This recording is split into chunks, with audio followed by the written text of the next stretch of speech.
buenos días a todos. Estamos aquí reunidos hoy y con mucho gusto les presento al doctor Jesús Salvador Jaime Ferrer, que nos dará una plática muy interesante. Les leo el título, es Reducción de riesgos en innovación destructiva, lecciones aprendidas en la industria fotovoltaica. Les leo también brevemente algo del currículum del doctor, para los que no lo han leído, que es en el correo que ha circulado. Bueno, el doctor tiene una licenciatura en Ingeniería Química obtenida en la Universidad de Guanajuato y después una maestría en Química Analítica, un doctorado en Ingeniería de Procesos, postdoctorados, los tres realizados afuera de México, bueno, en Francia, de hecho, en diferentes instituciones francesas. Um, el doctor tiene mucha experiencia laboral en cuestiones de startups, entonces, entre investigación y empresa, eso es una de las razones de por qué lo hemos invitado hoy, por su experiencia en este tipo de interfaz. Entonces, startups, paneles solares, supercapacitadores, y ahorita trabaja en el CIATEC aquí en León, Guanajuato, es investigador titular P. El doctor ha contribuido generando patentes, 9 internacionales, una mexicana, ha sido líder técnico en varios proyectos, pertenece al Sistema Nacional de Investigadores y también les voy a leer rapidísimamente los títulos, las líneas generales de temáticas que tiene actualmente en desarrollo. Son 4. Una es síntesis de nanofibras por electrohilado a partir de desechos industriales. La segunda es de generación de electricidad al mezclar agua de mar y agua de río. Tercera, desarrollo de electrodos para supercapacitores polímeros conductores altamente fluorados. Y 4, desarrollo de membranas para baterías 5 aire. Espero de haberlo leído bien. Sí, Muy sí, bien, está muy bien. no quiero añadir nada más y les doy la palabra al doctor. Adelante, Salvador. Gracias. Doctora Valeria, muchas gracias. Les agradezco la invitación, les agradezco que estén por aquí en la charla. Espero les sea interesante. Sí, como mencionaba la doctora Valeria, bueno, tengo un pasado en startups, spin-off, la diferencia es sutil, en Francia específicamente, entonces voy a compartirles un poco el aprendizaje que tuve en ese tiempo, ¿no? Y sobre todo decirles que sigo trabajando en lo que es generación y almacenamiento de energía como línea principal de trabajo. Entonces, sí me escuchan bien, ¿verdad? Solamente si me confirmas. Eh, Yo sí, me parece que te escucho bien. ok, perfecto. Entonces, bueno, el contenido de la plática del día de hoy es hablar un poco de solo una de las etapas, porque desarrollar paneles solares, sobre todo en capa delgada, es una tecnología bastante compleja, entonces podría pasar 3 días explicándoles cada desarrollo que se hace en una de las etapas. Me voy a basar en la que yo fui el líder, les voy a decir toda la parte técnica que aprendí, qué retos se tenía, tanto a nivel tecnológico como a nivel científico. Y al último, por eso le puse ese título, quiero compartir con ustedes ciertos conceptos que creo que son claves para poder llegar al mercado con algo que hacemos a nivel investigación, ¿no? Y qué errores hay que evitar. Esa es mi idea de esta plática. Entonces, en ese sentido, primero quiero poner en contexto, algunos sí conocen ustedes, yo creo que mejor que yo, los paneles solares, pero para aquellos que no tengan conocimiento de los paneles solares, pues voy a hacer un poco de historia, ¿no? Se descubrió el primer efecto fotovoltaico en 1839, pero no fue hasta 1955 donde se pudo recuperar ese efecto fotovoltaico en forma de electricidad. Pues pasó mucho tiempo. Y a partir de ahí, entonces empezó a investigar, a mejorar el rendimiento, vamos a decirlo así, de conversión. Y aquí quiero hacer un paréntesis para explicar la diferencia entre lo que va a ser una célula y un módulo. ¿Por qué? Porque pueden encontrar en la bibliografía en todos lados valores de rendimiento, si se fijan, son valores de rendimiento bajos del 20%. Esto quiere decir que no todo lo que llega del sol, el material no convierte de cierta manera, no es el objetivo de la plática.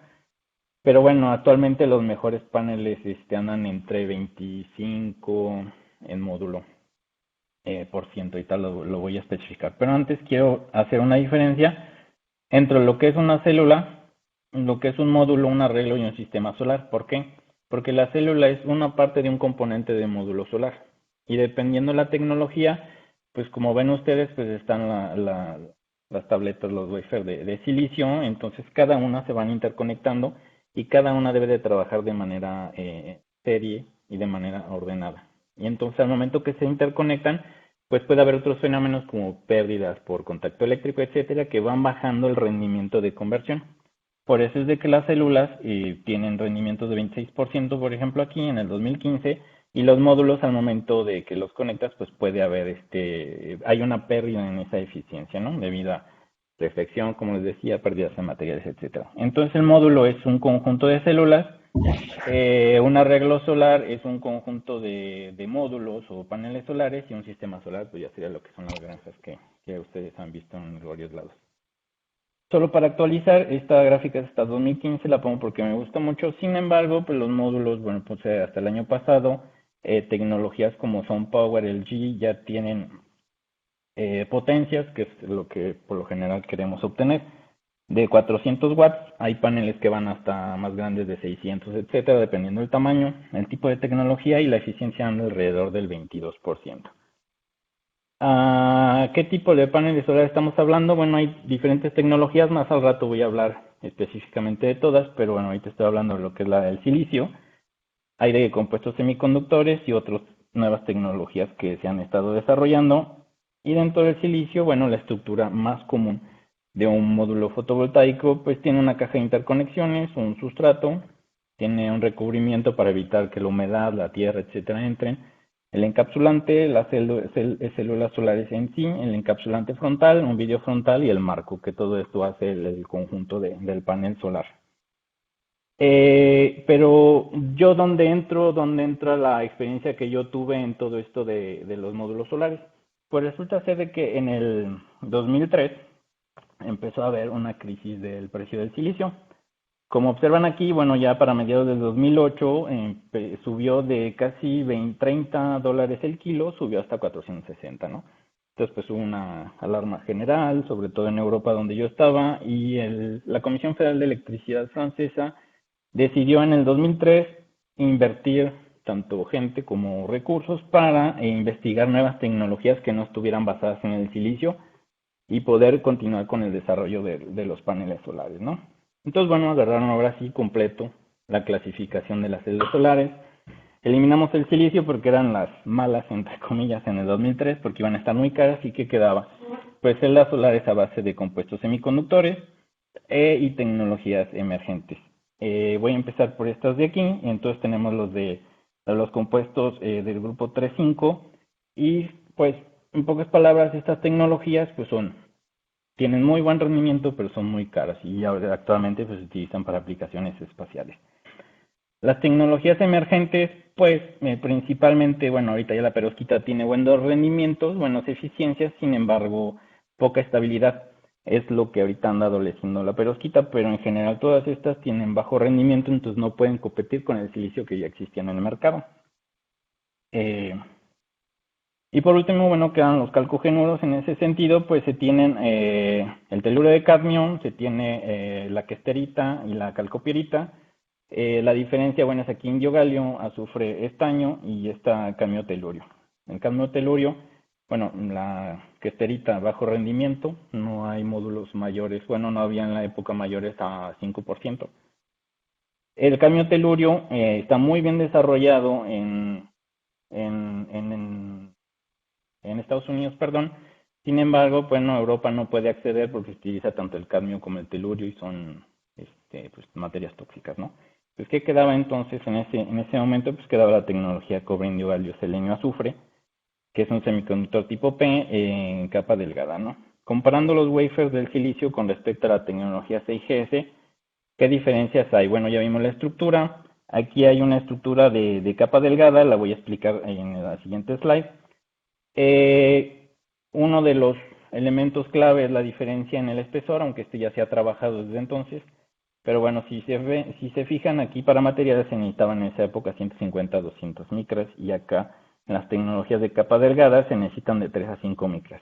Otra diferencia, pues, es la eficiencia de 20 a 23% en módulo, que existe en la actualidad. En este caso es 18 en módulo. Y bueno, la diferencia de vida que no estaba tan lejos en la vida del panel, que debes de garantizar. Ahora sí vamos a hablar de la estructura de los paneles solares que se basan en tecnología de capa delgada, capa fina, a base de cobre, indio, galio, selenio, azufre. Pues bueno, empezamos con un sustrato, por lo general es vidrio, el metal se experimenta pero no tiene buenos rendimientos, entonces el vidrio con un espesor de 3 milímetros, 2 dependiendo, se tiene una barrera iónica para evitar que todos los compuestos que tiene el vidrio vayan a los semiconductores y los maten, en pocas palabras, maten el semiconductor, todo lo que puede ser sodio, etcétera. Se tiene el contacto atrás, que sería molibdeno, y luego se tiene dos etapas que hacen un solo material, que sería el absorbedor, el semiconductor tipo P, que es un depósito de cobre, indio, galio, y luego, bueno, se recose a altas temperaturas, 600 grados más o menos, con una atmósfera de selenio, azufre, o también se puede hacer por evaporación o otras técnicas, ¿no? Luego, bueno, este sería el semiconductor tipo P. Tenemos el semiconductor tipo N, bueno, que funge como semiconductor tipo N. También va a permitir una mejor conexión entre los materiales, lo que se llama la buffer layer, que es de sulfuro de cadmio. Y luego teníamos la parte del óxido de zinc en dos versiones, una que permitía la conexión en la parte de adelante del panel, y por último todo lo que es la parte de conéctica. Y bueno, el vidrio para proteger, el encapsulado, etcétera, etcétera. Entonces, bueno, si se fijan, bueno, aquí mostré una foto del material que pues lográbamos hacer con el molibdeno, el, la calcopirita, y no se ve el CDS porque está muy pequeño, y el óxido de zinc. Bueno, esto es para decir solamente que ahorita en la actualidad pues todos los módulos andan en 350 watts más o menos. Si se fijan, los de 6GS andan en 310 y 185, están un poquito más abajo, ¿no? Aún no se comercializan, por ejemplo, Solar Frontier, etc. Entonces, en el 2003, la Comisión Federal de Electricidad Francesa, ODF, decide empezar a trabajar en esto, hacen desarrollos tecnológicos, y en el 2009, en el laboratorio, perdón, en el 2009 dice, voy a crear una empresa dedicada nada más a desarrollar esta tecnología y tratar de subir la escala industrial. Entonces, bueno, como lo pensaron, la hoja de ruta en ese momento fue: en el 2009 lo creamos. En el 2012 terminamos toda la investigación para tener paneles de mediano tamaño y empezamos a hacer lo que es la madurez industrial, que hay dos maneras. Una es placa por placa, y ya después sería una en cuanto a cadencias de producción. Pero las etapas de fabricación de este tipo de paneles solares, como les mencionaba, es complejo. Si se fijan aquí, hay 1, 2, 3, 5, 9 etapas. Entonces todas tienen que estar bien coordinadas. Y aquí falta todavía el vidrio en la parte de adelante y de atrás, que también tiene que tener características muy especiales, ¿no? Entonces, si se fijan, bueno, está el depósito de cada una de las etapas, ¿cómo se llaman? De las capas, perdón, que hablé hace rato. Lo único que cambiaría en esta parte, que no expliqué en la otra, sería la parte ya del terminado, donde aquí se hace un depósito continuo. No puedes conectar un panel de aquí hasta acá. ¿Por qué? Porque va a haber una resistencia muy importante, entonces vas a perder toda la energía que estás generando. Entonces lo que haces es hacer una discretización, es decir, vas a cortar en pequeños pedazos las celdas y las vas a conectar en serie, ¿no? Entonces hacer la interconexión, y al último ya terminas haciendo lo que sería el módulo. Entonces, esta etapa de fabricación en el 2003 ya existía en forma con técnicas, por ejemplo, coevaporación, coevaporación, PVD, etcétera, pero en la Comisión Federal de Electricidad Francesa decidieron, ¿sabes qué? Nuestra estrategia para bajar costos, vamos a utilizar técnicas atmosféricas para ciertas etapas del proceso, principalmente el precursor y el absorbedor, y además vamos a potenciar el uso de materias primas, ya que las técnicas, por ejemplo, como el PVD, para tener un depósito homogéneo de cobre, indio y galio, pierdes 40% de materias, ya que la no uniformidad al momento de depositar, por ejemplo, el cobre, indio y galio, se queda en la máquina o en ciertos aditamentos que se usan, ¿no? Entonces, bueno, esta fue la estrategia de base, ¿no? ¿Qué hicimos? Bueno, se creó la spin-off. Yo, bueno, entonces pasé de París, bajé al sur de Francia, Se tenía dinero, no voy a hablar de la parte de dinero, y empezamos a crecer, éramos 15 al principio, ya llegamos hasta 90 personas ya a finales de 2012, de los cuales 50 eran técnicos y también había gente, operadores. Entonces, bueno, diseñamos la parte del laboratorio. ¿Por qué? Porque estas tecnologías, cuando son semiconductores, por lo general necesitamos atmósferas controladas para evitar la contaminación. Ya que mencioné, bueno, la composición de los materiales es muy importante, entonces tratas de controlar de que no haya contaminación externa. Entonces nos fuimos a instalar en una sala blanca abandonada donde se hacían wafer de silicio de la empresa Microelectronics, que sería como el Intel europeo, y nos fuimos a instalar ahí. Entonces empezamos la construcción, se quitaron todas las máquinas que todavía existían, se descontaminó. Son salas donde hay un piso flotante para poder meter todo lo que son el aire, las conexiones, gases, etcétera. Hay un flujo laminar, entonces bueno, pasó muy rápidamente, solo para decir que se estuvo trabajando en eso, se descontaminó y al final ya en agosto del 2009, rápidamente pues ya teníamos una sala blanca, era una 10.000, no es tan pura, tan pura, pero bueno, era una que podía trabajar a humedades controladas y temperaturas controladas. Ya terminado esto, pues bueno, les voy a mostrar lo que sería el desarrollo del precursor. ¿Qué es el precursor? Viniendo, es la parte del semiconductor P, es como la base. Entonces sería el depósito de cobre, indio, galio, y después ya se recose para tener el material, el material semiconductor tipo P, cuando se le incorpora el selenio y el azufre. Eso no se los voy a presentar porque, como les digo, si no sería una presentación sin fin. Pero van a ver que simplemente para hacer un depósito secuencial de una capa de cobre, una capa de indio y una capa de galio a nivel nanómetros, pues necesita de ciertos desarrollos tecnológicos, ¿no? ¿Qué especificaciones técnicas tenía yo? Bueno, ¿con qué partí? Me dijeron, ¿sabes qué? Tu panel para desarrollarlo tienes que hacer de 60 a 120. Tienes que tener una velocidad de depósito de 600 nanómetros por minuto. Tienes que hacer un depósito secuencial, es decir, poner una placa detrás de la otra, en modo horizontal en continuo, de poderla estar sacando, hacer una máquina que permite eso, y cada una de las capas se tienen que depositar 180 nanómetros, 200 y 130 nanómetros, una arriba de la otra. Tienes que tener una uniformidad, ya que es crítica la composición química, de que depende del espesor de este material para el momento de que lo vas a transformar en calcopirita.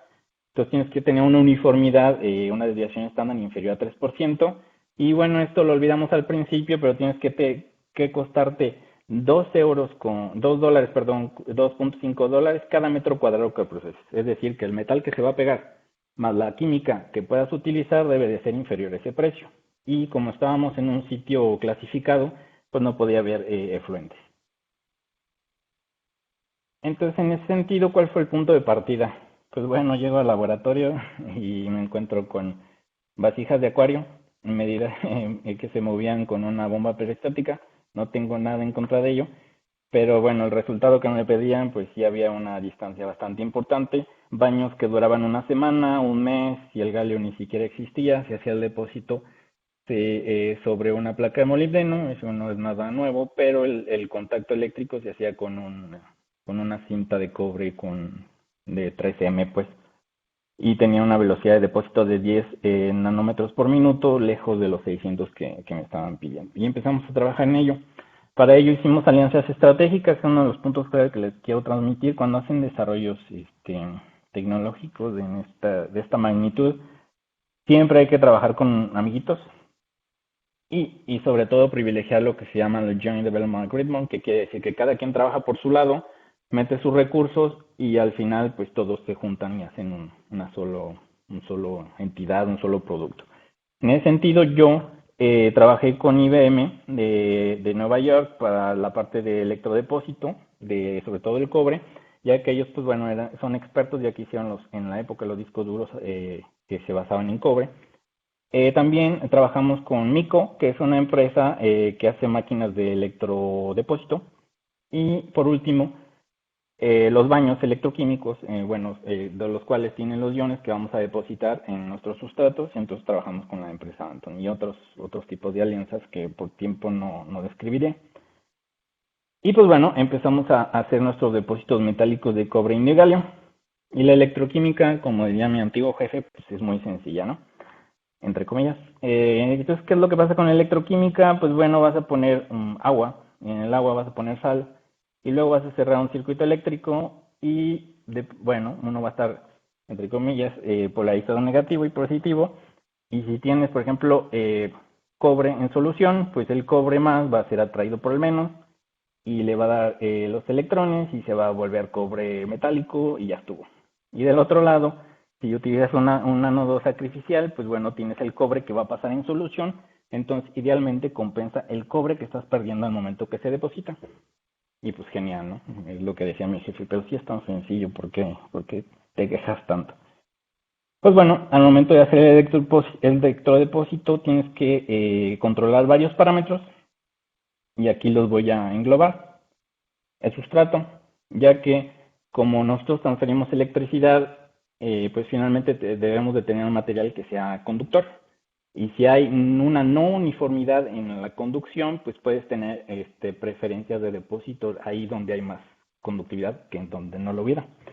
Entonces, bueno, del sustrato, que sería para mi caso el molibdeno, debe tener una resistencia uniforme, un valor de resistencia específico, que bueno, va ligado con el espesor y también la calidad, ya que como hacemos depósitos metálicos, pues la adherencia que va a haber entre una capa y otra depende mucho de la calidad que hay en la superficie. Entonces, en ese sentido, pues tenemos que cuidar si había óxidos, etcétera, manchas, todo eso. Bueno, ya estoy hablando del sustrato. Luego tenemos el baño. ¿Qué es el baño electrolítico? Pues es ahí donde vamos a poner las especies de metal en solución que luego van a ser transferidas a la placa. Entonces, en ese sentido, pues hay que cuidar la composición, hay que cuidar el reabastecimiento, que es lo que mencioné, que si un cobre se deposita aquí, debe de equilibrarse para que siempre la solución tenga la misma concentración.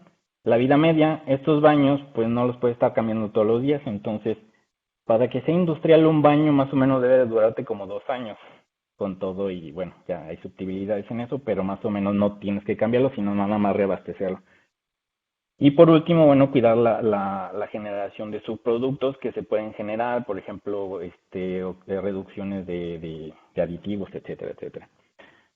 El proceso, el tiempo es oro, como decimos por ahí, pero también es importante, ya que si vieron, tenemos que tener un tiempo definido, unos 600 nanómetros por minuto, la densidad de corriente, que es la cantidad de carga que vas a transferir a la placa, y esto se va a convertir en metal. La temperatura, por ejemplo, si el proceso necesita trabajarse a temperatura. Y ya por último, bueno, la parte del equipo, que tienes que tener un sistema de agitación, es decir, que algo que te permita que siempre las especies que están en solución lleguen de manera uniforme a la superficie. El contacto eléctrico, ya que si hay una no continuidad aquí, pues puedes poner problemas de conducción. El enjuague, ya que cuando sacas la placa, si lo haces sumergiéndola, pues ustedes saben, si sacas algo, lo sacas como cuando metes tu conchita con la leche. Lo sacas, arrastras una parte de eso, entonces tenemos que limitar esa pérdida del baño. Y por último, secado, no dejar manchas, etcétera, etcétera. Entonces, ya hablando un poco más técnicamente, ¿cómo controlas el espesor, que es lo que nos interesa en este caso, y la morfología de cada una de las capas? Pues tienes que limitar la diferencia de potencial que va a haber en toda la placa, y aquí lo definí como delta ET, estas caídas de potencial que puede haber en todo alrededor de la placa, que es la suma de las diferencias que tienes por transferencia de carga, por transferencia de masa y la resistencia por caída óhmica. Entonces la idea es limitarlo en una sola placa, pero que al mismo tiempo cuando pasas una placa tras otra, esta se mantenga esa delta ET mínimo y también de una semana a la otra.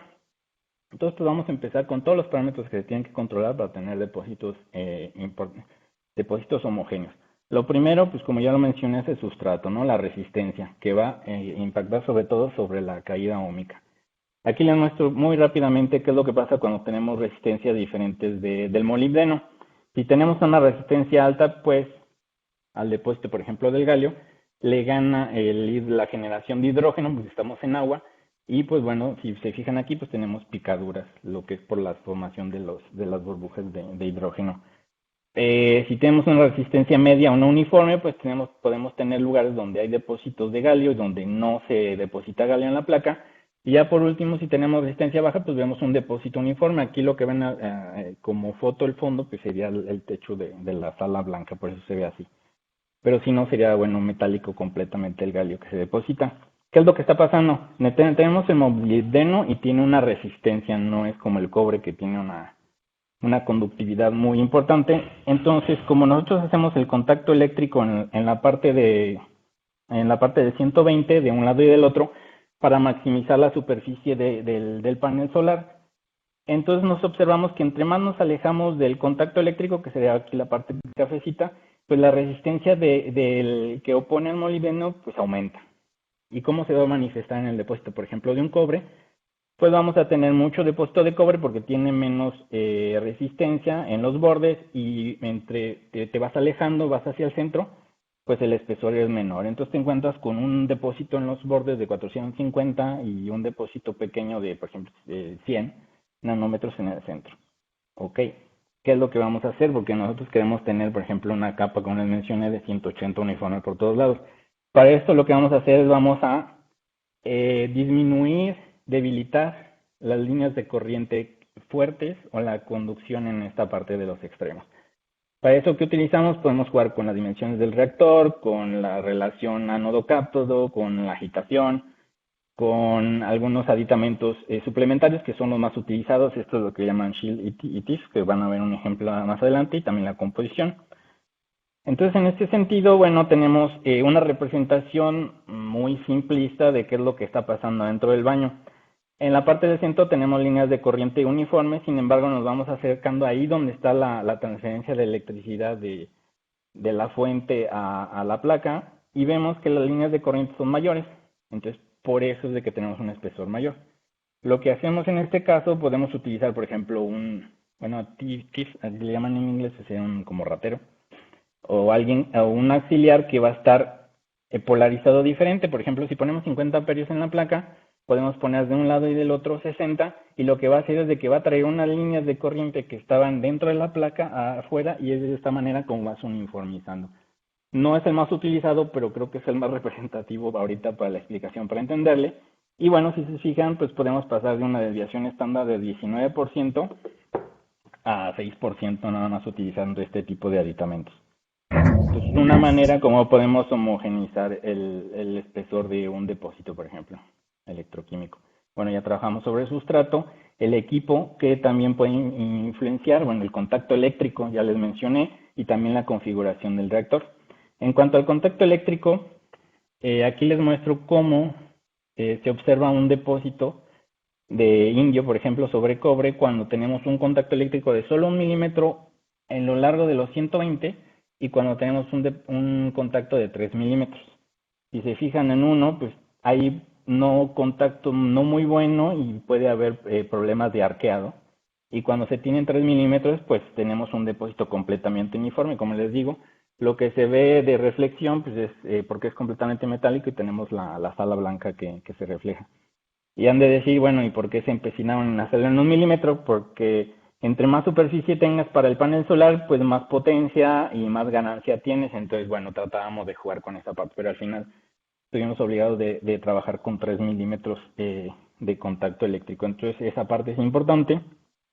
Tenemos el sistema de agitación, ya que, bueno, como les decía, siempre debe de haber un cobre en la superficie. Si hablamos del cobre que se va a depositar, entonces no debe de faltar cobre que está acercándose, ya que las reacciones electroquímicas de reducción se hacen en la superficie. Todas las reacciones se hacen en la superficie. Entonces es importante que siempre haya un cobre disponible cuando le solicitamos de que haga la reacción. En ese sentido utilizamos un sistema de agitación, el cual está patentado por IBM, que se llama Padelcel. No voy a hablar mucho de este aquí.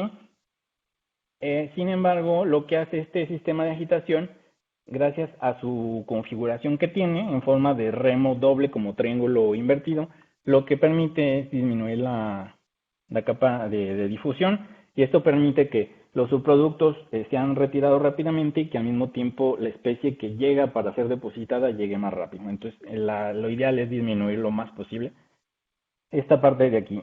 pero ¿cómo se representa en la vida real? Bueno, si muestro un depósito de indio sobre uno de cobre, pues vemos que si no tenemos agitación, tenemos una no coalescencia, hay granos grandes de indio que se depositan, perdón, y ya poniéndole este tipo de remos, por ejemplo, ponemos como la configuración que está aquí, 8, pues vemos que ahora hay una coalescencia. ¿Cómo se manifiesta esto en la uniformidad? Pues observamos que si ponemos estos sistemas, si ponemos 8, por ejemplo, vemos que la desviación estándar puede cambiar desde 16 en la uniformidad del espesor del indio hasta con 8 hasta llegar a inferiores a 3%.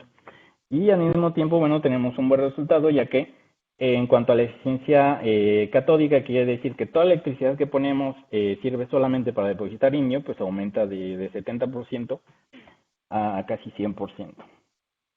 Bueno, pues el sistema de agitación es importante, trabajamos en ello.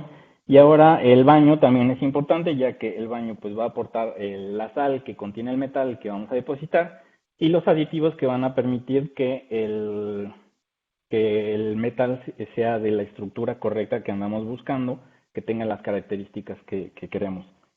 Y en ese sentido, bueno, si utilizamos, por ejemplo, para un depósito de cobre, un baño clásico donde nada más ponemos algo conductor, que sería un ácido, por ejemplo, el ácido sulfúrico, y solamente la sal que contiene el cobre, como el sulfato de cobre, pues ¿qué es lo que pasa si tratamos de trabajar a velocidades altas? Hago la aclaración, a velocidades altas de depósito, pues vamos a tener un depósito de cobre desordenado. Podríamos hacer depósitos de cobre con esta solución, dejarlo 3 horas y que se hagan los 180 nanómetros y va a quedar muy bonito, pero nosotros andamos buscando hacerlo rápido y que quede bien estructurado, una buena estructura de Entonces, para esto se utilizan lo que le llamamos aditivos. En esta parte hablaré de aditivos y agentes acoplejantes en el que sigue. Y por lo general lo que hacemos, el primero es utilizar compuestos de bases de azufre, lo que son tensioactivos, por ejemplo, lo que van a permitir, se ponen como barrerita aquí en la superficie por ejemplo, del molibdeno y van a servir como policía de tránsito que va a decir, ¿sabes qué? Aquí ya hay un cobre, te toca de acá, etcétera. Bueno, lo hago muy simplista, pero va ordenando ese depósito, ¿no? Bueno, al momento de que ya tienes una capa, ahora es necesario, pues, hacerla crecer, que sigue ese orden. En ese sentido, bueno, se utilizan otro tipo de materiales como son los carrier. En nuestro caso, nada más necesitamos un agente abrillantador porque el espesor es muy pequeño, bueno, pero ya cuando haces depósitos más altos, más grandes de micras, por ejemplo, pues ya necesitas algo que te compense la no conductividad que tuvieras de aquí hacia acá. Entonces utilizas poliéster y al último tienes lo que son los levelers, que no te voy a hablar aquí porque a nosotros nada más nos interesa hasta aquí. Es en el caso del cobre, pero tenemos, por ejemplo, en el caso del indio, que si se fijan aquí, si yo hago un depósito del indio sobre una placa sobre una capa de cobre, sin agentes acomplejantes, ¿qué es lo que pasa? Bueno, pues tengo el cobre aquí, tengo el indio con una pequeña capa y una montañita gigante de indio. ¿Por qué? Porque, bueno, la resistencia es tan importante que el indio pues favorece el mismo hacer su crecimiento sobre su nucleación. Entonces, los famosos bumps. Entonces, ¿qué es lo que puede cambiar un agente acomplejante? No voy a tratar mucho el tema aquí. Pero bueno, utilizar agentes acomplejantes correctamente permiten de que el indio se deposite de manera uniforme. Entonces todo el depósito que estaba aquí se reparte sobre la capa de molibdeno y cobre y ya tienes un depósito más uniforme. Otra cosa que puede impactar la composición del baño, sobre todo que estamos hablando de semiconductores, es con la pureza que puede tener cada una de las capas metálicas que estamos depositando, ya que como les mencionaba, bueno, puede afectar el dopado que pueda tener el material y a su vez pues su performance, ¿no? En cuanto a material semiconductor. Entonces, si se fijan en un baño que no tiene aditivos, que no tiene tensioactivos, pues te encontrabas con capas que contenían mucho carbono y oxígeno y ya con ciertos aditivos que trabajamos puedes limitar esa parte del carbono y oxígeno. Y por último, bueno, no hay que olvidar la densidad de corriente y la temperatura en el proceso. Y vemos aquí que cuando trabajamos a densidades de corrientes altas, vieron hace rato, bueno, pues que eran montañitas de indio. Si subimos la densidad de corriente, favorecemos la coalescencia del indio y tenemos capas más uniformes. Y bueno, al final de haber, ¿cómo se llama? Optimizado cada una de las etapas que les estoy mencionando solo para una parte del proceso de un panel solar, pues logramos tener una máquina así, en la cual los mismos contactos eléctricos nos servían para transportar las placas. Esta es la parte del vidrio, en la parte de abajo teníamos el molibdeno y se iba poniendo una placa una atrás de otra. Para lo que sigue vamos a poner placas transparentes para que puedan ver el proceso. Entonces lo que hacíamos, teníamos un baño en forma de fuente con sales de cobre y la placa iba pasando y entonces al momento, por ejemplo aquí la amarilla iba pasando por aquí, se polarizaba y entonces el cobre se pegaba. Ya luego una parte del químico bajaba y se limpiaba y se secaba. Luego el baño del indio, cobre indio en la misma máquina, separados los baños y luego llegábamos, si se fijan hay tamaños diferentes porque depende del espesor que queríamos poner. Y por último el galio que tenía dos baños diferentes, no entraré en detalles. Entonces es la manera como hacíamos cobre indio galio. Limpiábamos otra vez la placa para quitar los excedentes y secábamos y al final, bueno, esperamos nada más que termine el video rápidamente y teníamos, bueno, ese depósito secuencial después de 3 años de cobre indio galio uniforme que podía ser seguir el proceso para transformarse en semiconductor tipo P. También demostramos que por cada placa el depósito de cobre indio galio al interior de cada placa era uniforme con uniformidades inferiores al 3%. Y también demostramos que tenían uniformidades de una placa a la otra, entonces era una máquina y un proceso que podía ser robusto. Este es el equipo industrial que definimos al final y bueno, ¿qué logros hicieron en esa época? Bueno, como ya dice, tenemos los paneles del tamaño, la velocidad en horizontal con las capas, la uniformidad, pero hay que ver la parte del precio de metal más química, es que realmente estábamos en los 2,50 € para ser competitivos que nos estaban solicitando y si no teníamos residuos. Para esto tengo que hablar de un concepto específico para que puedan entender mi explicación. Voy a hablar de lo que es el drag out. ¿Qué es el drag out? Pues no es una cantidad de baño electrolítico que se queda en la placa y es transferido del reactor depósito al enjuague. Es decir, la parte del molibdeno y el depósito de cobre, cuando ya pasó esta parte de aquí, si se fijan aquí hay líquido, ese líquido queda por capilaridad en la superficie y si no hacemos algo, pues se puede ir a la parte del enjuague y lo podemos perder. Entonces, perdón, aquí está una raya que no debería estar, pero bueno, ¿qué es lo que pasa? El costo del electrodepósito va a depender del metal y de la química que estamos utilizando. Entonces, la parte que se deposita realmente de metal por metro cuadrado equivale a $1, perdón, con 17 céntimos, y hay 1,28 que es por drag out, o sea que quiere decir que esto lo estamos perdiendo. Entonces, si se fijan, se pierde más que lo que se deposita se deposita en la placa y eso equivale a $2,45 y en la parte de la química que son aditivos, ácidos, etcétera, agentes acomplejantes, tenemos 0,47 que bien están en la placa y hay un $1,70 que se pierde por este drag out, que es la pérdida por el pasaje al agua de limpieza. Entonces tenemos en este momento, ya que hemos hecho todo eso, un costo de $4 con 64, entonces no estábamos en los 2.50. Entonces aproximadamente 65% del metal y el producto se pierden en la etapa del enjuague. Entonces había que trabajar sobre eso. ¿Cuál fue la hoja de ruta que hicimos? Pues disminuir las pérdidas del proceso, minimizando esa pérdida que había por llevar del reactor al enjuague productos químicos. Reciclar productos del agua de enjuague que quedaba, pues poder reutilizar tanto el cobre, el indio y el galio si se podía. Y también se podía negociar precios a mayoreo. Ahorita van a ver que es espectacular cuando pasas el laboratorio allá a precios industriales, lo que te puede costar un producto químico.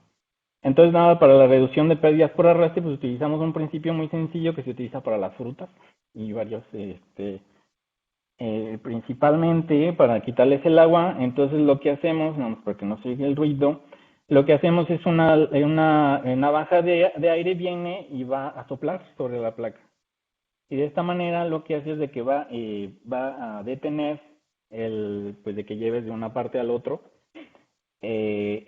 productos químicos y el metal. Entonces tienes una reducción del drag out, como le llamamos, del 50%. Trabajamos en la parte de las aguas de enjuague. La idea era revalorizar, de utilizar el indio Idalio principalmente de nuestro depósito, de nuestros baños. Tener también un efluente que era compatible con el cero efluentes y reusar agua en el proceso. No voy a dar muchos detalles, se hizo un estudio bastante grande en el que se estudiaron varias tecnologías que fueran compatibles, desde resina de intercambio, con electricidad, filtración, ósmosis, y al final nos quedamos con dos: la recuperación de metales en las aguas de enjuague con un sistema muy sencillo de electrólisis, y también utilizamos una recuperación con resinas y ósmosis. Lo que hacíamos es de que la solución diluida la concentrábamos y esto lo utilizamos como cashback. O sea, nosotros no recuperamos por ejemplo, el indio metálico, sino esa solución se la dábamos a quien nos vendía el indio y nos lo tomaba a cuenta del precio que nos iba a dar el indio.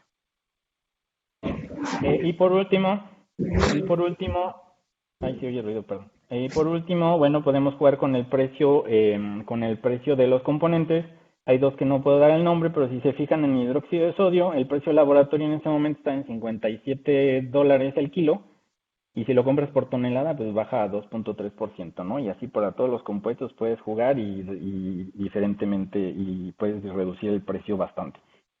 ¿Cuál es el problema? Que tienes una obligación de comprar un gran volumen al año. Entonces si tu producción se detiene, pues ya tienes que pagar algo que no estás consumiendo, que es de los problemas que se tienen, por ejemplo, ahorita con la pandemia, se tuvieron, etcétera.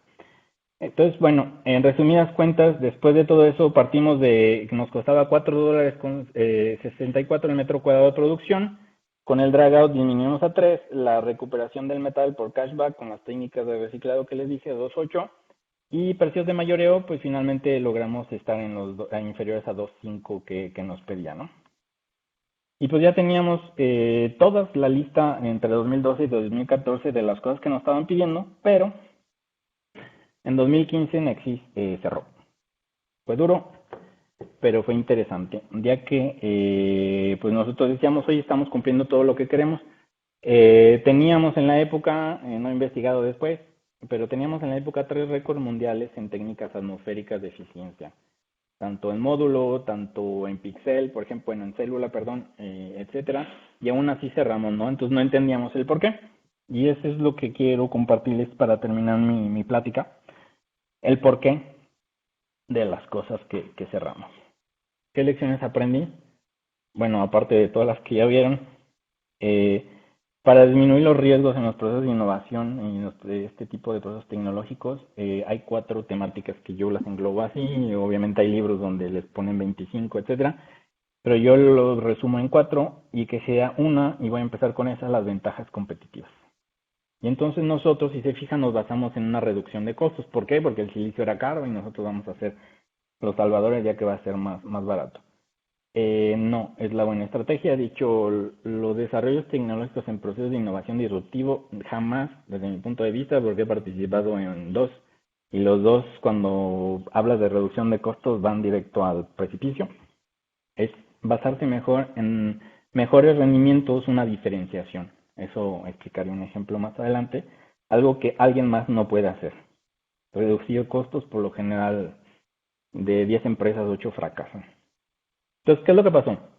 Cambiamos técnicas malas porque son al vacío y son caras por procesos de electroquímica y también recocidos atmosféricos.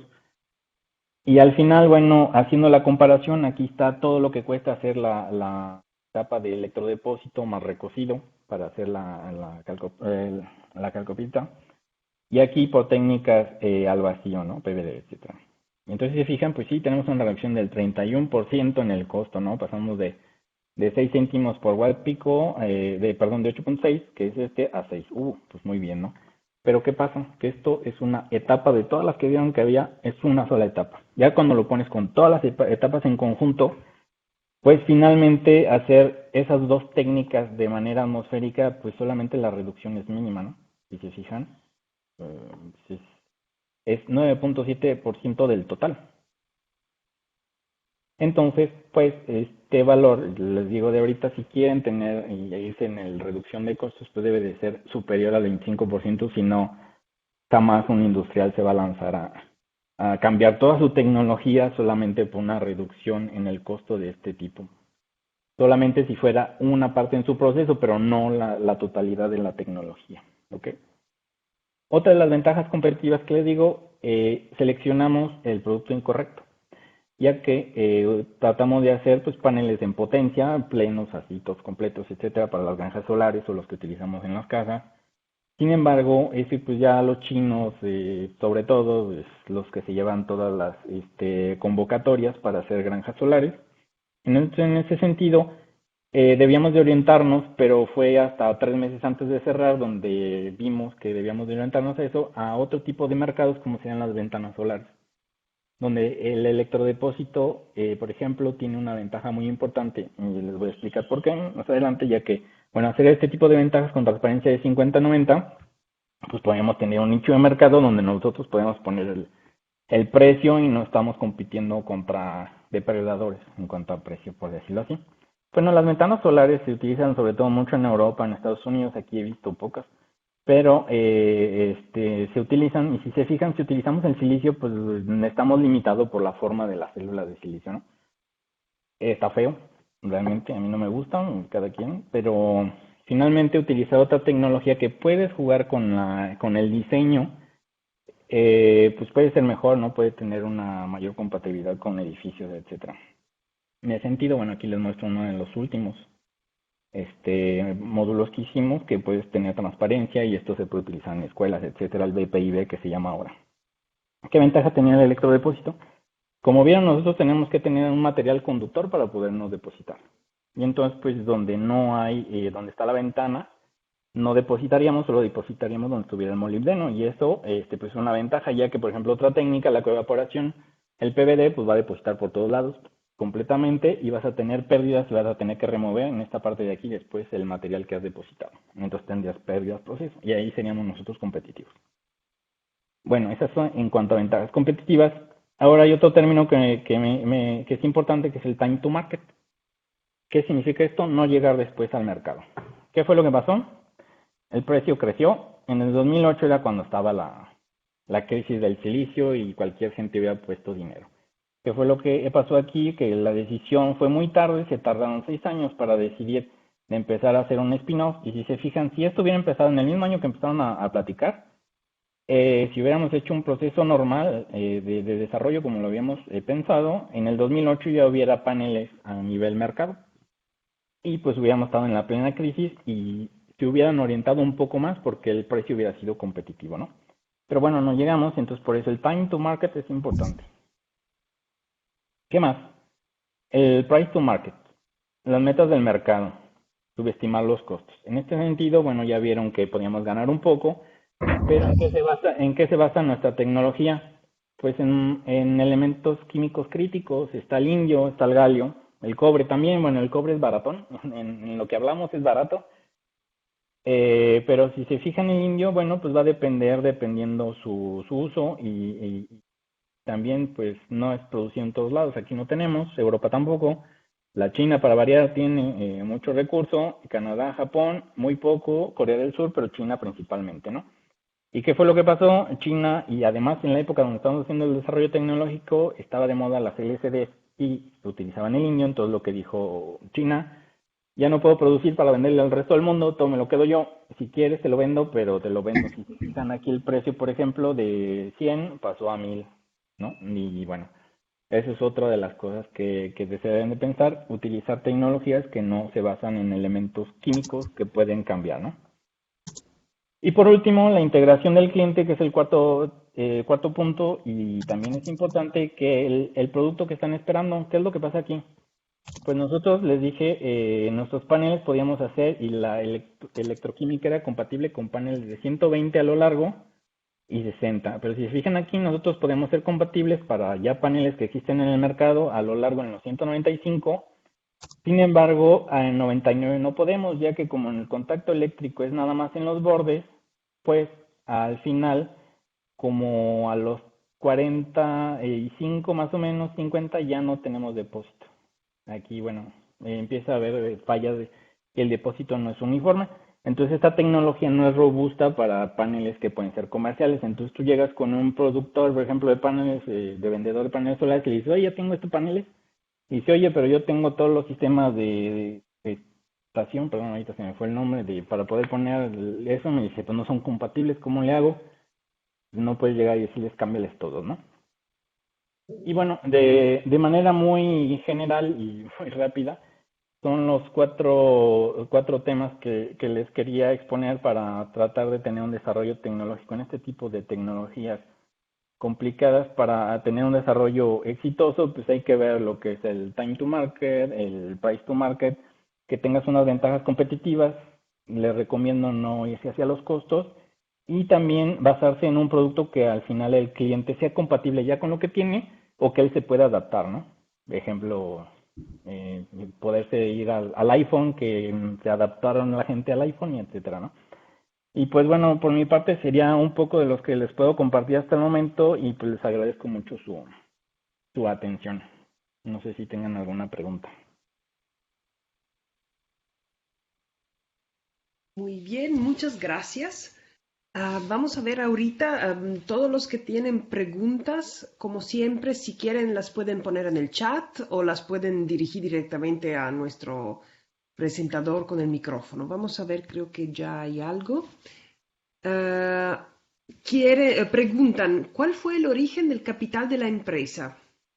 A ver, el capital de la empresa, no hablé de él porque dije que en ese momento tuve el privilegio de ser, entre comillas, rico para poder hacer este desarrollo, pero se dividía en cuatro importantes. Uno era la Comisión Federal de Electricidad Francesa. Los dos principales después ay, se me fue el nombre, pero era un business angel, de esos señores que dan dinero a cambio de ciertas cosas, y este era de Luxemburgo. Eran dos empresas de Luxemburgo, la Comisión Federal de Electricidad y un poco de por ciento IBM. Y el patrón, pero él era de 10% apenas. Entonces, principalmente la comisión, dos empresas que meten dinero para desarrollos tecnológicos de Luxemburgo, IBM y el patrón, el jefe, yo, de la empresa.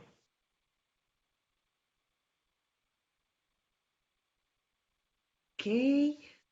Otro comentario. Buen día, gracias por la interesante plática. ¿Cómo midieron el grosor de las películas depositadas? Ok, sí, buena pregunta. A ver, era complicado porque al momento que haces depósito de uno sobre el otro, hay difusión sobre todo del indio al cobre.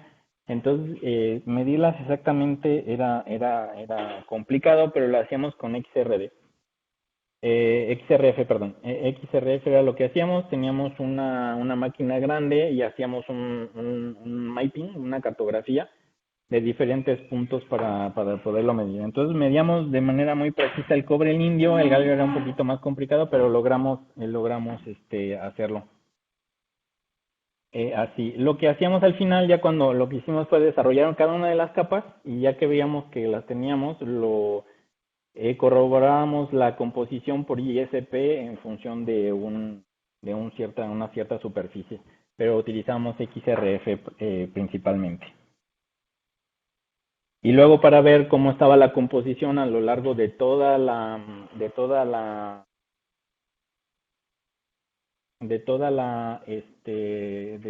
lo largo de todo el cobre indio galio, utilizábamos SIMS y también GDOS para ver todo el perfil de metales que estaba allá adentro.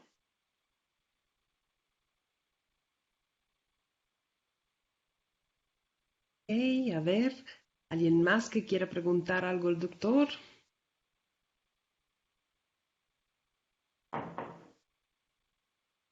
Bueno, en tu experiencia aquí,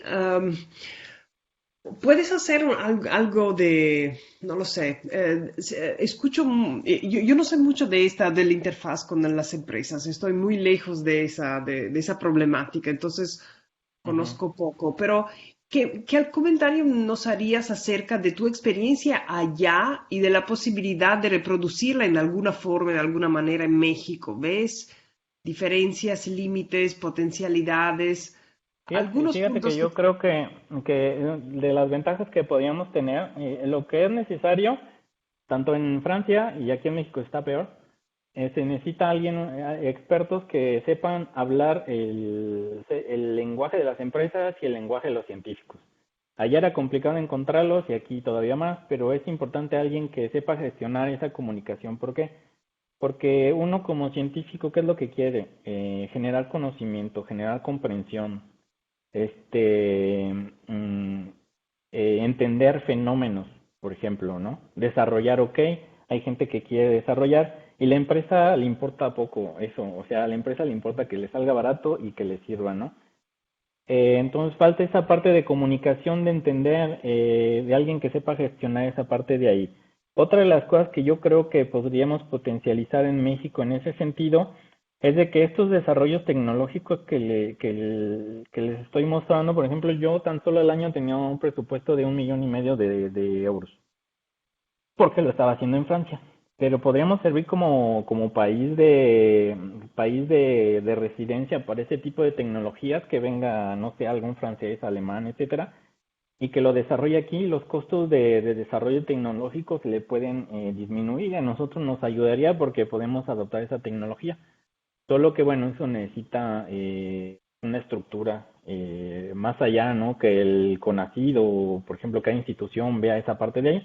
Pero yo creo que podríamos ser un buen país anfitrión, vamos a decir, de desarrollos tecnológicos, ya que, por ejemplo, Francia, al no tener petróleo, se tuvo que orientar, bueno, sí tiene la energía nuclear, pero se tiene que orientar a tener muchas startups y ahorita vive de eso, de desarrollos tecnológicos, de transferencias, pero les cuesta caro, entonces yo creo que podríamos utilizar esa parte de ahí, ¿no? Y luego ya que se hace aquí, pues podemos adoptar y hacer esa parte de negocio, ¿no? Entonces yo creo que hay muchas cosas por hacer, empezar a poder hacer expertos en gestores, vamos a decir, o de gurús que hablan entre industria y ámbito científico, y también la parte de podríamos ser un país anfitrión para desarrollo de tecnologías.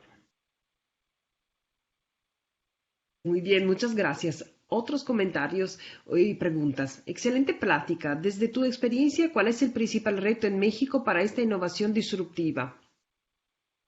El principal Quizás. reto, Sí. yo creo que es la mentalidad. Desgraciadamente, bueno, ahorita que responderé la última pregunta del CIATEC, pero muchos de los empresarios no tienen confianza, prefieren comprar cosas americanas, por ejemplo, que ya existan y no hacer confianza a nosotros. Yo creo que es una mentalidad, ¿no? Bueno, también hay que decir que los desarrollos tecnológicos en Europa, por ejemplo, principalmente, que es donde hablo, Estados Unidos es un poco diferente, están acompañados con reducción de impuestos, favorecer, por ejemplo, nosotros no pagamos el IVA y se nos reembolsaba, pues, entonces hay como políticas públicas que favorecen eso, ¿no? Entonces yo creo que es para responder y no parecer político, son las políticas públicas que no están hechas para hacer desarrollo tecnológico aquí. Somos un país más de maquila y segundo sería esa mentalidad, ¿no? Que se tiene de preferir tecnología que viene ya desde afuera a la de aquí, ¿no? em, Y bueno, estoy leyendo la pregunta de Abril, que de esos cuatro, ¿cuál hay que priorizar? Definitivamente las ventajas competitivas, porque de ahí parte todo lo que es la propuesta de valor, sería otro término que se utiliza en modelo de negocios. Si tienes un producto que no te puedes pasar, no importa el precio, te lo pongo tan sencillo como fue el iPhone en su época.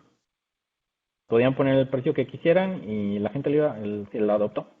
Entonces realmente haces bueno, el iPhone es un caso particular, pues, pero las tablets, por ejemplo, todo el mundo criticaba a Steve Jobs al principio y dijeron, esa no va a funcionar, y dijo, no, sí, sí, sí, sí, sí, y ya ves lo que es ahora las tablets, ¿no?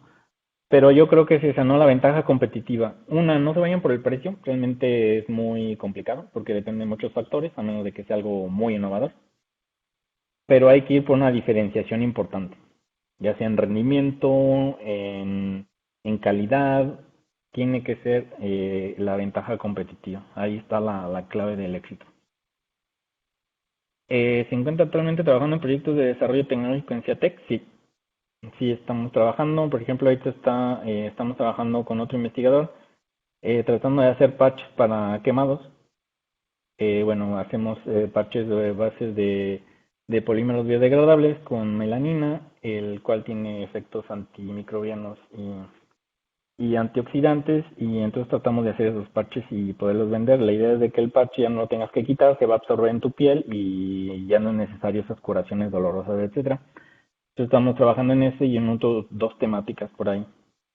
Entonces sí trato de hacer eso, nada más que aquí es un poco más complicado porque el recurso es limitado y hay que convencer a...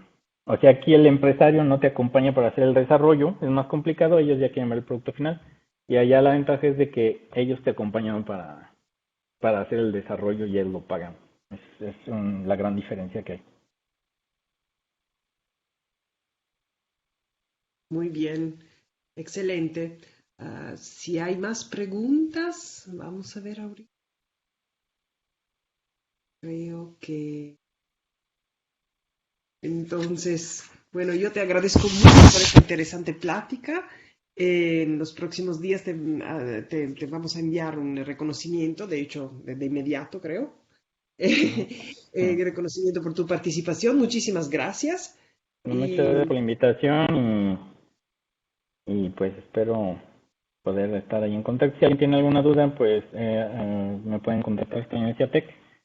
Mi correo lo puse al final, pero es jjaime@ciatec.mx. Si tuvieran alguna duda y con gusto puedo resolver las dudas que tuvieran. perfecto, muchísimas gracias otra vez. Gracias a No, pues gracias por la todos, invitación, Valeria.